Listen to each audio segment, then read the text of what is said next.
Temos agora um grande entrevistado na linha para conversar conosco aqui no Clube Grenal. É um grande prazer recebê-lo, técnico do Fluminense, professor Mano Menezes. Boa noite, tudo bem? Boa noite, prazer em falar com vocês aí da Rádio Grenal. É um prazer nosso recebê-lo por aqui, professor. Um ano de 2024 que está terminando agora. Não foi um ano fácil aí, né, para vocês no Fluminense também. Mas acredito eu que o trabalho foi feito, né? Já que houve a renovação de contrato. E queria a tua avaliação, hein, professor, nesse momento no Fluminense, pegasse um Fluminense campeão da Libertadores, que não estava bem na sequência aí com o técnico anterior, e tu chegaste nesse momento difícil, conseguiu salvar da Série B e agora tem a oportunidade de fazer um trabalho para o ano que vem, né? Bom, vamos situar bem. Quando a gente chegou no Fluminense, o Fluminense estava com 6 pontos.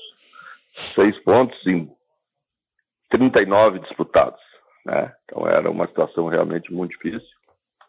A equipe se encontrava na última colocação do campeonato, a 5 pontos de poder ambicionar sair daquela situação. Então realmente se decidiu no clube pela troca do técnico. O técnico anterior era o Diniz, que vinha de uma conquista de Libertadores, mas tem uma ideia de jogo, de futebol bem diferente da grande maioria dos técnicos brasileiros e da minha até um pouco mais. Mas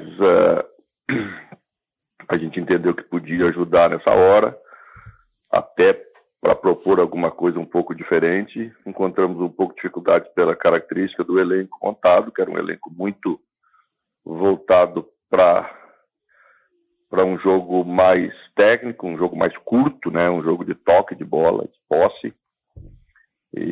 Mas a inteligência dos jogadores, a capacidade de aceitar isso e até a necessidade fez com que a gente, mesmo com dificuldade, fizesse 40 pontos a mais aí, quase no segundo turno, e aí conseguimos sair.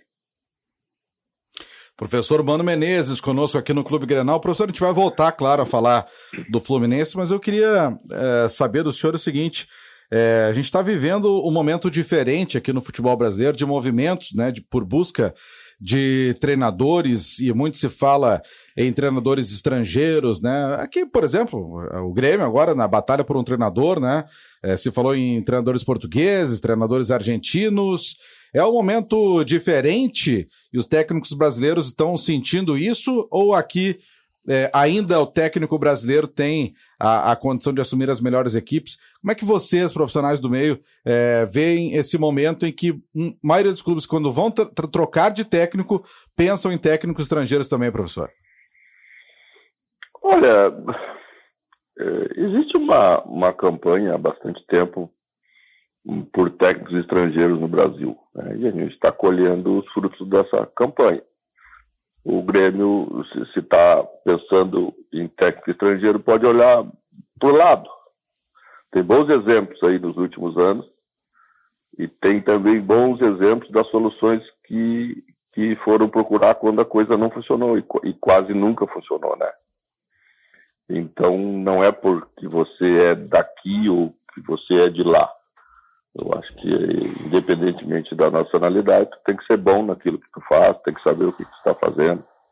E não é fácil você assumir a responsabilidade de dirigir grandes clubes hoje, com a pressão que existe por resultados, pela paridade que hoje existe no campeonato, porque clubes menores, que antigamente sempre eram, né, mais colocados como possíveis rebaixados, hoje estão na parte de cima da tabela. Podemos citar o Bahia, podemos citar o Fortaleza, podemos citar até bem pouco tempo o Bragantino, que esteve na parte de cima, agora esse ano disputou também para não cair, mas a dificuldade ela é bastante grande. Hoje temos redes sociais que não tínhamos antes, com a velocidade da crítica quase sempre destrutiva, às vezes também uma velocidade equivocada para coisas que não são tão positivas, mas que se tornam pelo imediatismo de tudo.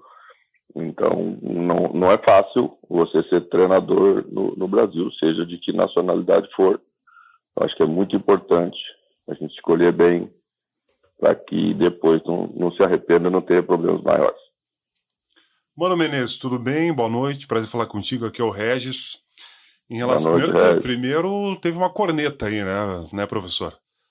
Uma cornetinha em relação aos ex-técnicos estrangeiros do Internacional. Como o senhor conhece muito bem a aldeia, né? Eu particularmente acho que foi uma corneta. Não teve corneta, vocês é que acham que tudo é corneta, né? É uma opinião. Eu estou concedendo uma entrevista para dar a minha opinião. Assim como vocês estão no programa manifestando a opinião de vocês. Mano Menezes. Eu não fiz juízo de avaliação.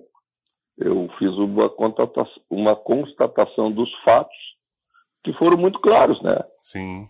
Não, mas eu concordo lá contigo. atrás teve que vir o Abel. Mano. Depois teve que vir o Mano, e agora teve que vir o Roger, né? São fatos, não é avaliação pessoal. Acho que isso é uma coisa que fica claro para todo mundo. Mano Menezes, tu és um personagem no futebol brasileiro. Frase de efeito, parabéns. Mais Mano Menezes no futebol brasileiro. Quero uma pergunta, professor. No início de 2022, né? Você fechou um pacto à diretoria naquele momento, no início da temporada seguinte, que o seu trabalho foi muito bem no Internacional. O senhor se arrependeu daquele pacto? Eu não faço pacto. 23, né? Isso é meio folclórico, né? A gente fez um ano de 2022 no Campeonato Brasileiro muito bom. E, naturalmente, antes de terminar 2022, a gente encaminhou a renovação do contrato. Mas nunca me foi negado a situação do Internacional, porque eu gosto de perguntar as coisas e trabalho de forma transparente, também gosto que sejam transparentes comigo. Mas não foi só porque nós não tivemos tantas contratações no início do ano, porque eu sabia que não teríamos, né? E sabíamos que até abril não tinha receita, porque o Campeonato Gaúcho é muito deficitário, porque o Inter tinha feito investimento no ano anterior. Tem um limite. Os nossos clubes do Rio Grande do Sul, eles têm um limite financeiro que é proporcional à realidade do nosso futebol, das nossas receitas, das nossas estruturas. É assim que funciona, é assim em Minas Gerais, né? É assim em outros lugares. Então a gente tem que trabalhar, e eu até prefiro que se trabalhe dentro de uma realidade, porque senão os outros problemas que vão vir da falta de cumprimento de compromisso também é péssimo para o treinador. Então eu prefiro que se trabalhe dentro de um limite. Mas nós iniciamos mal a temporada seguinte, e iniciamos mal por algumas culpas nossas, né? A gente não pode fugir das responsabilidades que a gente tem.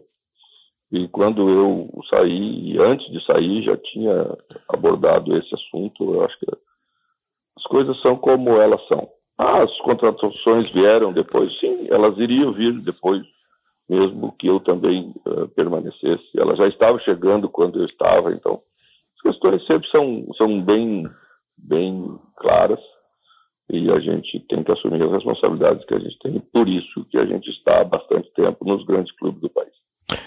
Mano Menezes, Gesiel Elias, o comentário de arbitragem e o interrogador oficial do Clube Grenal. Olha só, mano, teve um episódio agora no finzinho do ano ali, onde vocês estavam realmente bem complicados, com ameaça de rebaixamento, ainda não estava decidida a parada para vocês, e aconteceu aquele lance da substituição do Marcelo, que ele foi entrar e tu segurou ele, não, vai entrar, esse tipo de comportamento aqui não me serve. Eu já gostava do teu comportamento, mas a partir dali eu passei a admirar ainda mais o teu comportamento e o teu posicionamento à beira de campo. Não precisa me dizer o que aconteceu, mas a pergunta é a seguinte: um treinador com menos estofo, menos nome que tu, dentro do... Desculpa o tu, tá? Que eu chamo todo mundo de tu, não tem problema. Não, fica à vontade. O treinador com menos nome, menos estofo, menos prateleira que tu, conseguiria segurar um jogador do tamanho que é o Marcelo e acabar até permanecendo no cargo e ele saindo. Por exemplo, um treinador com menos nome, por exemplo, o Thiago Carpini. Ali seguraria o Marcelo. Não fala assim na minha frente do Carpini. O Carpini já é. Eu sei que tu é fã do Carpini, mas eu digo, o Mano tem material pra segurar. Agora, outro treinador não teria a mesma reação, inclusive da direção, mano?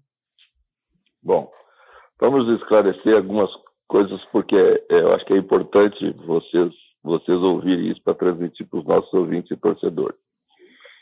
Eu, quando estive no Cruzeiro, tive a oportunidade de dirigir o Fred também já um pouco em final de carreira. E chegou num jogo importante, num clássico, a gente não vinha jogando bem, eram jogos de oitava de Copa do Brasil e pegamos o Atlético Mineiro por sorteio. E na véspera do jogo eu tirei o Fred de centroavante, porque nós estávamos com muita dificuldade de fazer a bola chegar nele, e ele tem por característica jogar entre os dois zagueiros. E coloquei o Pedro Rocha, conhecido de todos nós gaúchos, como um falso 9, um jogador com mais movimentação. Ganhamos o clássico 3-0, eliminamos o Atlético nas oitavas e coisa e tal. É óbvio que o jogador, quando é retirado, ele nunca fica muito contente, é preterido por outro. O jogador sempre enxerga o futebol a partir de si, né? E não do coletivo, de um modo geral. Por coincidência, o Fred era o diretor do Fluminense quando o Fluminense me procurou para contratá-lo, para me contratar. E ele me fez um pedido muito, muito surpreendente. Ele disse o seguinte: eu quero que tu faça aqui no Fluminense o que tu fez comigo no Cruzeiro. Boa. Então, assim, papo reto. Eles nos respeitam porque a gente é correto, porque a gente faz o que tem que fazer, porque a gente não amolece na hora que não pode amolecer. Óbvio que você tem determinadas discussões às vezes, mas são bem exceção, porque os grandes jogadores que nós dirigimos sempre são quase muito, muito conscientes e muito profissionais, tirando algumas exceções. E eles querem que você faça o que tem que ser feito. E aí eles te respeitam pro resto da vida. O fato do Marcelo não foi um fato isolado. O fato isolado foi o fato da beirada do campo. Mas a situação ela já vinha sendo administrada para chegar no final do ano sem um atrito maior, sem uma rusga maior, porque a gente vivia um momento de dificuldade. Então, nenhuma direção toma a decisão que a direção do Fluminense tomou a seguir dos fatos, por causa de um fato isolado que aconteceu na beirada do campo. Isso a gente sempre administra, isso a gente sempre conversa depois, a gente resolve as coisas.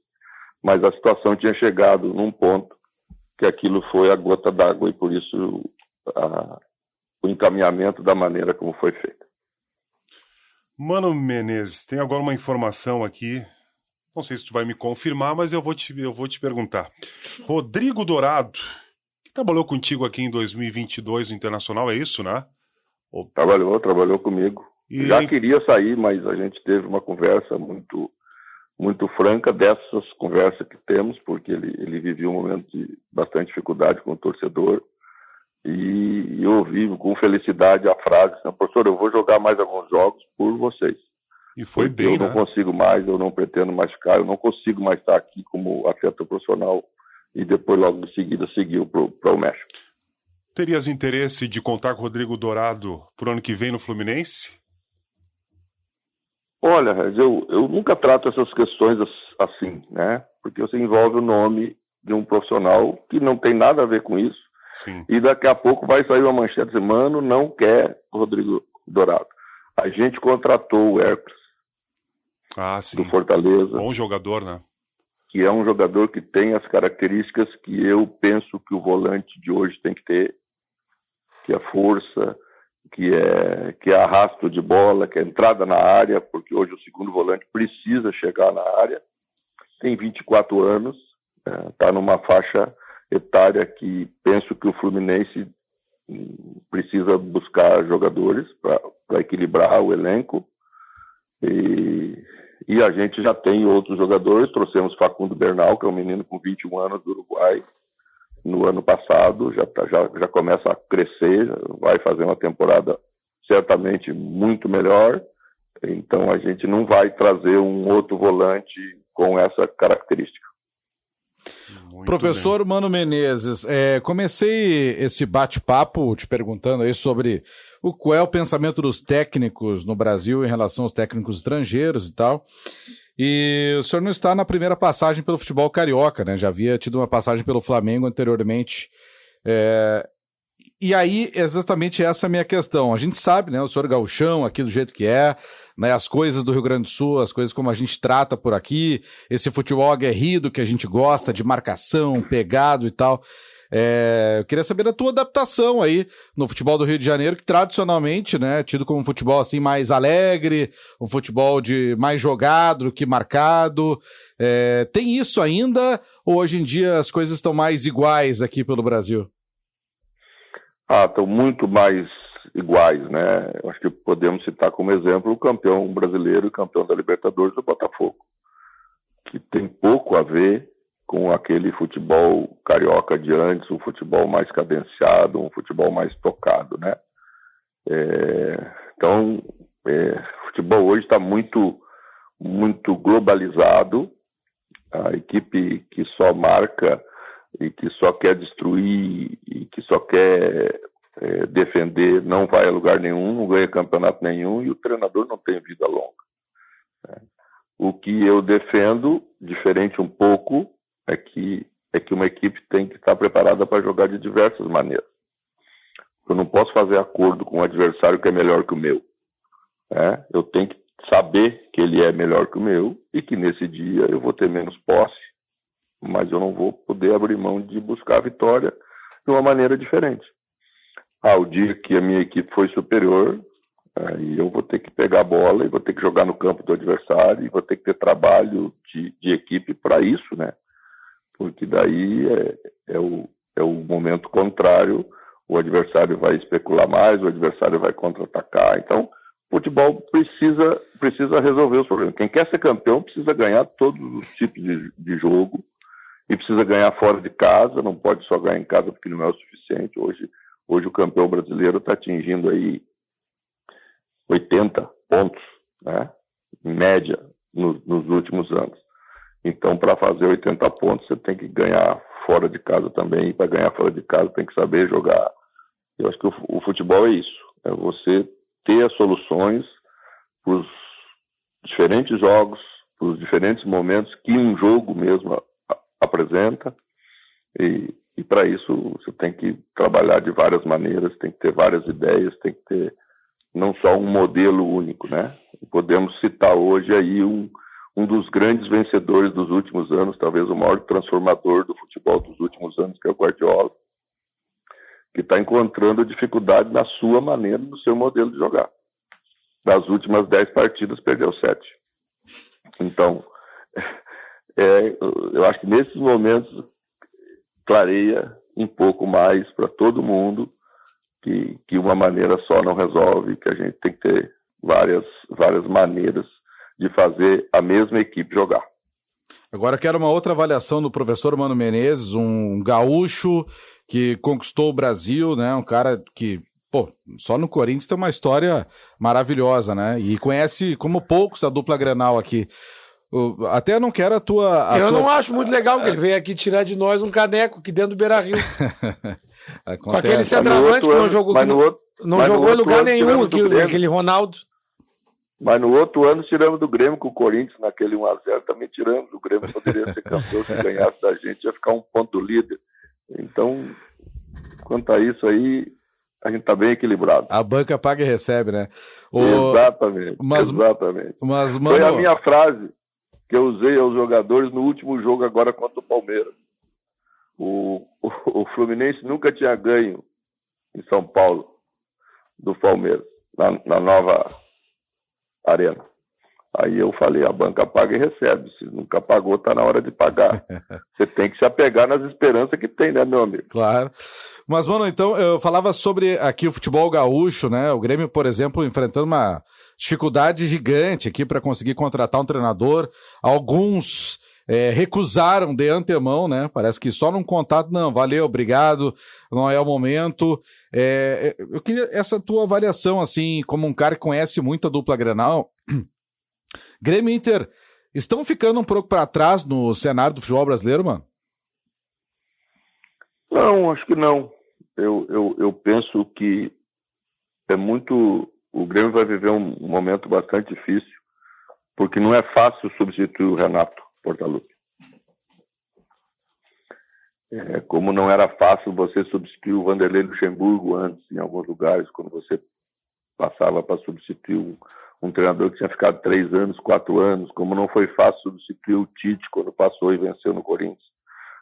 Quando o treinador é muito marcante e ele fica muito tempo, e o Renato ainda tem, né, o acréscimo de ser um dos maiores ídolos, ou se não o maior ídolo do Grêmio como jogador, não é fácil você substituir esse profissional. Então isso assusta um pouco. E penso que o nome deve trazer consigo esse estofo de poder sustentar esse momento que acredito que será bem difícil. Mano, tu tá trabalhando com um rapaz aí no Fluminense que, aos olhos de muitos, é um cara lento, mas a gente vê que é um cara que decide jogo. O posicionamento dele de campo, a tomada de decisão, o raciocínio, a capacidade de criar, inclusive a finalização e o medo que ele traz para o adversário. Paulo Henrique Ganso. Tem ainda espaço para jogadores como Paulo Henrique Ganso no futebol moderno, que muita gente fala. E a segunda, existe ainda jogadores se criando como Paulo Henrique Ganso, ou o futebol caminha para cada vez se livrar o quanto antes da bola?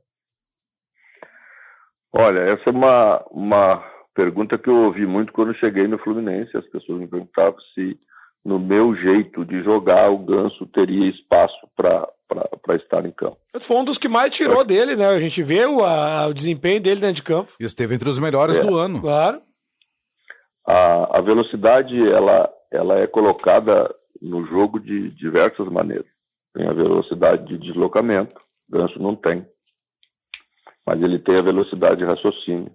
Ele tem um domínio, ele tem uma rapidez de visão da jogada, porque quando a bola está chegando, ele já decidiu quase sempre, uma leitura muito rápida do que ele pode fazer, e executa muito bem, né? Que é a velocidade da execução. Então, você não tem uma parte, mas ele tem outras 2, 3 coisas muito acima da média para compensar isso. A gente, na época, eu me lembro que no Corinthians nós tínhamos um jogador muito parecido de característica, não de mesma função, que era o Danilo, que também era um outro jogador que deslocava meio lento, uma passada, né, até meia cansada, mas fazia tudo o restante muito bem. E você depois, como treinador, tem que montar a equipe privilegiando esse jogador. Não tem outro jeito. Agora, mano, como o James Rodrigues passar no São Paulo e a gente querer colocar ele para correr e fazer o que os outros todos fazem. Ele não vai conseguir fazer. Mas aí depois, na quarta-feira, você enxerga ele na seleção da Colômbia fazendo tudo que você gosta de ver um jogador fazer. Provavelmente o treinador lá entendeu que deveria dar a ele essa liberdade de posicionamento, tirar um pouco dessa sobrecarga de retomada. Às vezes custa para a equipe mais do que a gente gosta. Às vezes funciona e às vezes não funciona. Quando não funciona, o treinador tem que ser bem claro, retirar, encontrar outras alternativas, às vezes durante um jogo, às vezes até nem colocando para iniciar uma partida. Os jogadores como ele sabem a necessidade do jogo, sabe a importância da sua participação e sabe até quando não estão bem que tem que dar lugar para outros.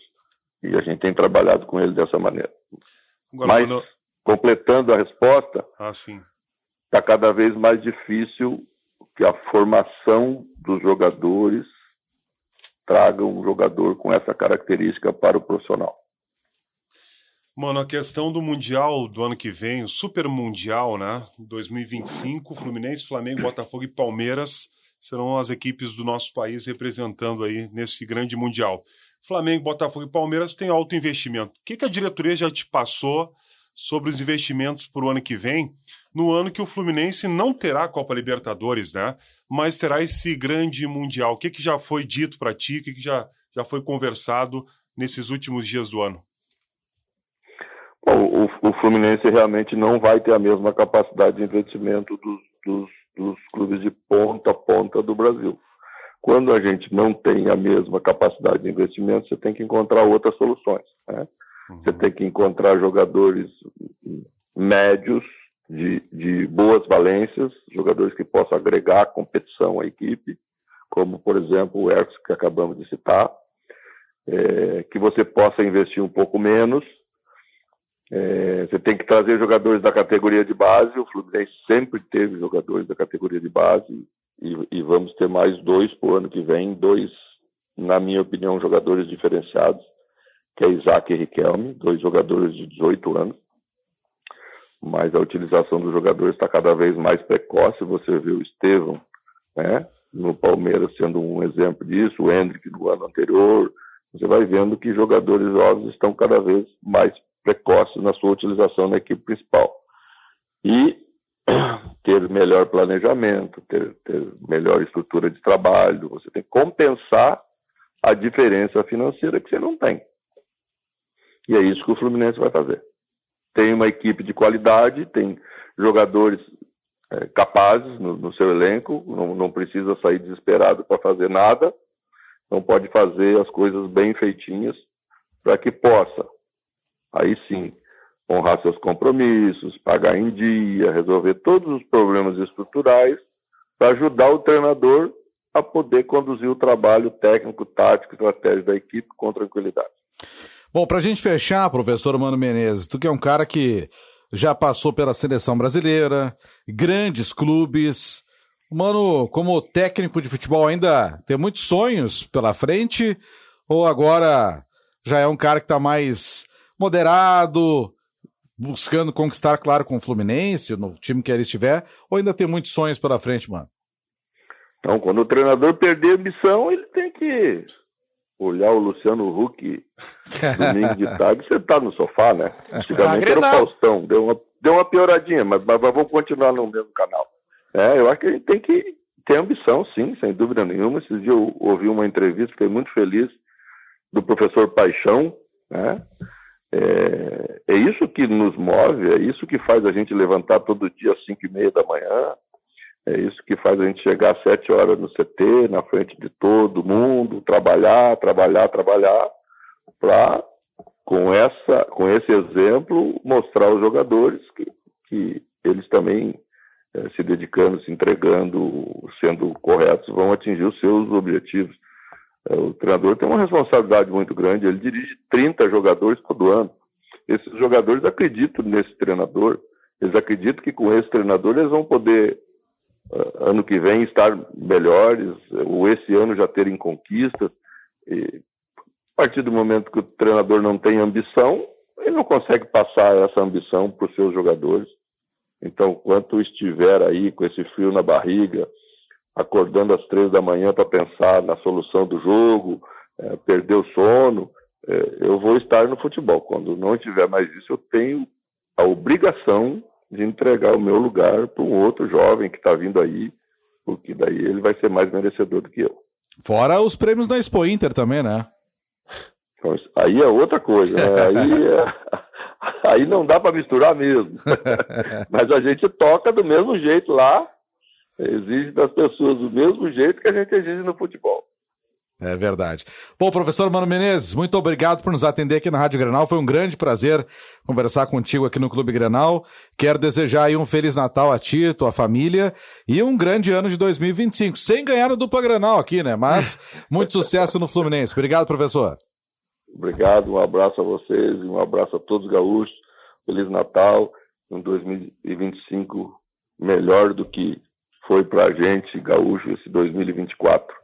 Mas estamos chegando aqui vivos, vamos agradecer e vamos tocar em frente como sempre. Se Deus abraço. quiser. Grande abraço. Abraço, mano. Mano Menezes, técnico do Fluminense, baita figura, hein?